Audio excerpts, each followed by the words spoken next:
ये चैनल केवल मनोरंजन के लिए है। हम किसी भी तरह के अंधश्रद्धा को बढ़ावा नहीं देते। इस कहानी के लेखक हैं धीरज कुमार सालुंके। रात के 12:30 बज रहे थे। कोल्हापुर में धाराशिव जाने वाली सीनियर कॉलेज के छात्रों की बस जंगल के रास्ते से गुजर रही थी।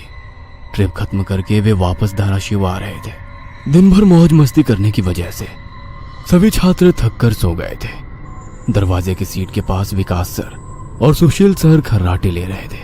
बस ड्राइवर विजय मामा भी नींद में बस चला रहे थे। उनके बगल वाली सीट पर प्यून पांडु मामा बैठे हुए थे कि तभी बस के सामने जंगली सुअरों का झुंड आया। विजय मामा ने बस जंगल में रोक दी। कुछ देर में जब रास्ता खाली हुआ तो बस फिर से चलने लगी। कुछ ही देर में विकास सर के पीछे ही दूसरी सीट पर बैठा श्याम नींद से जाग गया। श्याम की उम्र 21 साल थी। पढ़ाई में बहुत तेज था, लेकिन हमेशा अकेला रहने वाला। ना किसी से बनती थी, ना ही उसका कोई दोस्त था। वह दूसरी सीट पर अकेला बैठा हुआ था। सर, टॉयलेट जाना है। सर ने आधी आंखें खोलकर खिड़की से बाहर देखा। बस अभी भी जंगल में ही थी। थोड़ी देर बैठ जाओ, जब जंगल खत्म होगा तब मुझे उठा दो, मैं बस रोक दूंगा। वे बोले और फिर आंखें बंद कर सो गए। शाम बस की खिड़की से बाहर देखने लगा और जंगल खत्म होने का इंतजार करने लगा। कुछ ही देर में जंगल खत्म हुआ और बस वीरान जगह पर आ गई। उसने विकास सर को जगा दिया और उन्होंने ड्राइवर से बस को रोकने के लिए कहा।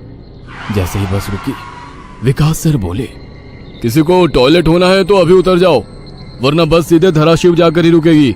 आवाज सुनकर पिछली सीट पर बैठा श्रीकांत नींद से जाग गया।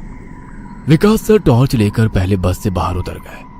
उनके पीछे पीछे श्याम और श्रीकांत भी उतरे और वो दोनों अलग अलग झाड़ी के पीछे टॉयलेट करने गए। श्याम टॉयलेट करके वापस आया, लेकिन श्रीकांत अभी भी नहीं आया था कि तभी श्रीकांत जोर से चिल्लाया।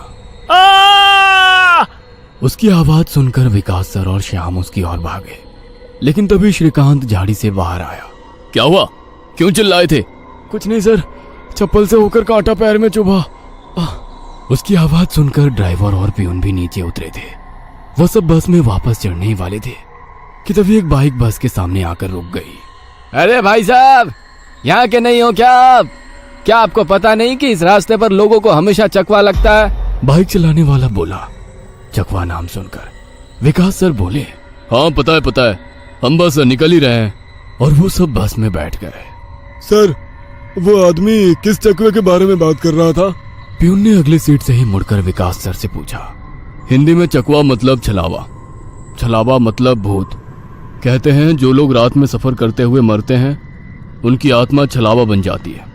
छलावा रात को सफर करते हुए यात्रियों को पकड़ लेता है और उन्हें अपने गंतव्य स्थल तक पहुंचने ही नहीं देता। वो बस उन्हें उसी जगह पर घुमाते रहता है। कितना भी भाग लो या फिर गाड़ी तेज भगाओ, आप उसी जगह पर आ पहुंच जाओगे जहां आपको छलावा ने पकड़ लिया था। या फिर वो लोग रास्ते से भटक जाएंगे और उस जगह पहुंच जाएंगे जहां पर छलावा उन्हें ले जाना चाहता है। विकास सर ने बताया। इसके बाद ड्राइवर बोला, और यात्री रात भर उसी जगह पर बार बार घूमते हैं। वो तब तक रास्ता भटकते हैं जब तक सूरज ना उगे। जैसे ही सूरज उगता है, उनकी ताकत कम हो जाती है। मेरे कुछ ड्राइवर दोस्त हैं, उनको भी छलावे ने पकड़ लिया था। कहते हैं छलावा बस उन्हीं यात्रियों को पकड़ता है जो थके हुए होते हैं, क्योंकि उन पर हावी होना बहुत आसान होता है ना। फिर तो छलावा बहुत ही खतरनाक है। प्यून घबराते हुए बोला। अरे कुछ खतरनाक वतरनाक नहीं है, ये सब अंधविश्वास है। ड्राइवर जब थक जाता है तो रात में उसे रास्ता समझना मुश्किल हो जाता है, इसलिए उसे भ्रम हो जाते हैं और वो रास्ता भटकता है। इसे ही अनपढ़ लोगों ने भूत यानी चकवा या छलावा का नाम दिया है। विकास सर बोले। ये सभी बातें श्याम और श्रीकांत सुन रहे थे। नहीं सर, छलावे होते हैं और कुछ छलावे तो जानलेवा भी होते हैं। मेरे दादाजी को छलावे ने इतना परेशान किया था कि मरते मरते बचे थे। रात को जितने भी एक्सीडेंट होते हैं, उनमें से कुछ ना कुछ एक्सीडेंट छलावे के कारण ही होते हैं। वो रात के बेरहम शिकार होते हैं। यात्रियों की थकान और डर ही उनकी ताकत होती है। शिकारियों की तरह ही वे यात्रियों को डराते हैं, भगाते हैं और उनकी जान लेकर उनका शिकार करते हैं। हमें बस इतना पता चलता है कि कार एक्सीडेंट में उनकी मौत हो गई है, लेकिन मौत का कारण छलावा ही होता है सर। श्याम ने डरावनी आवाज में कहा। सर, इस का कुछ मत सुनो। इसकी बुआ राइटर है, उन्हीं से सुनी होंगी ये बातें। और राइटर लोगों का तो काम ही होता है बातें बनाना, उसी से तो उनका घर चलता है। पिछली सीट पर बैठे श्रीकांत ने कहा। श्रीकांत, चुप हो जाओ और सो जाओ, उन्होंने डांटते हुए कहा और उसके बाद सभी लोगों ने आंखें बंद कर ली और सो गए। कुछ समय बीता। शाम अभी भी जाग रहा था और खिड़की से बाहर देख रहा था। बस किसी जंगल के बीचों बीच से गुजर रही थी कि तभी उसने देखा कि रास्ते के किनारे एक बंद पड़ी चाय की टपरी है। लेकिन ये चाय की टपरी तो मैंने पीछे भी पहले वाले जंगल में देखी थी। वह मन ही मन बोला और खिड़की के बाहर देखने लगा। तब उसे पता चला कि वो तो वही जंगल है जो वीरान जगह से पहले आया था। वह भागते हुए ड्राइवर के पास गया। विजय मामा नींद में बस चला रहे थे। बीच बीच में आंखें झपका रहे थे। विजय मामा, बस कौन से जंगल में है? होगी किसी जंगल में। रास्ते में जंगल कम है क्या? नहीं मामा, हम वापस उसी जंगल में पहुंच गए हैं जहां पर बस के सामने जंगली सुअर आ गए थे। नहीं बेटा, तुम्हें कुछ तो गलतफहमी हो रही है। वो जंगल तो कब का पीछे छूट गया है ना। उनकी बहस सुनकर विकास सर नींद से जाग गए। क्या हुआ श्याम?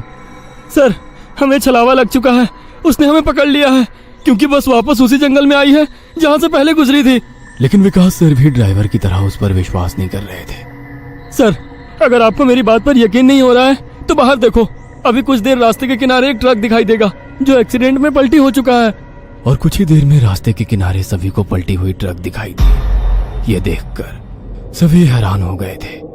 ड्राइवर ने भी मान लिया कि श्याम सच बोल रहा है कि तभी जंगल खत्म हो गया और बस वही सुनसान वीरान जगह पर पहुंच गई जहां पर वो कुछ देर पहले टॉयलेट करने के लिए रोक दी गई थी। ये देखकर सभी की आंखें फटी की फटी रह गई थी। विकास सर की तो बत्ती ही गोल हो गई थी। श्रीकांत पिछले सीट से आगे आ चुका था। सबके चेहरे का रंग उड़ गया था। बस अभी भी रास्ते पर चल रही थी कि तभी वो फिर से वापस वही जंगल में पहुंच गई। वह सभी जान गए कि उन्हें छलावा ने पकड़ लिया है। ड्राइवर कोई दूसरा रास्ता मिलता है या नहीं ये देख रहा था, लेकिन फिर भी बस वापस उसी जंगल में आ जाती थी। ऐसा लग रहा था कि मानो पूरी दुनिया में बस वही एक रास्ता है जो घूम फिर कर उसी जंगल में ले आता है। सर, अभी इस छलावे से कैसे निकले? मैंने सुना है कि छलावे से बाहर तभी निकल सकते हैं जब सुबह हो जाए। इसका मतलब हमें रात भर इसी सड़क से गुजरना होगा, जंगल से वीराने में और वीराने से जंगल में। क्यों ना हम सुबह होने का इंतजार करते हुए उसी वीरान जगह पर रुक जाए। ड्राइवर बस चलाते हुए बोला। लेकिन शायद मैंने सुना है कि छलावे में रुकना ठीक बात नहीं है। नहीं सर, मेरी बुआ ने बताया था कि अगर सेफ जगह मिल जाए तो रुकने में कोई परेशानी नहीं है। बस इतना ही पता है तुम्हें? और कोई तरीका नहीं है क्या? है, लेकिन वो अभी के लिए नहीं है। और वैसे भी अगर जिस छलावे ने हमें पकड़ा है, अगर वो कमजोर हुआ तो उसकी शक्तियाँ कुछ ही देर में कमजोर हो जाएंगी और हम छलावे से छूट जाएंगे। फिर वो छलावा हमें नहीं पकड़ सकता। इन सभी की बातें सुनकर सोए हुए सुशील सर जाग गए। अरे क्या हुआ? आ गया क्या मेरा बोरगांव? सुशील सर उबासी लेते हुए बोले। तभी सभी ने उन्हें घटी हुई घटना बता दी। यह सुनकर सुशील सर के तो मानो होश ही उड़ गए। लेकिन तभी ड्राइवर जोर से चिल्लाया, सर, आगे एक गांव आया है। यह सुनकर सभी लोग ड्राइवर की तरफ भागे। तब उन्हें रास्ते के किनारे एक बोर्ड दिखाई दिया जिस पर लिखा था, बोरगांव में आपका स्वागत है। यह देख सुशील सर जोर से चिल्लाए, ये तो मेरा गांव है, लेकिन हम यहाँ इतने जल्दी कैसे पहुंचे? हमें तो कोल्हापुर से निकले मुश्किल से 2 घंटे हो गए हैं और मेरा गांव कोल्हापुर से 6-7 घंटे की दूरी पर है।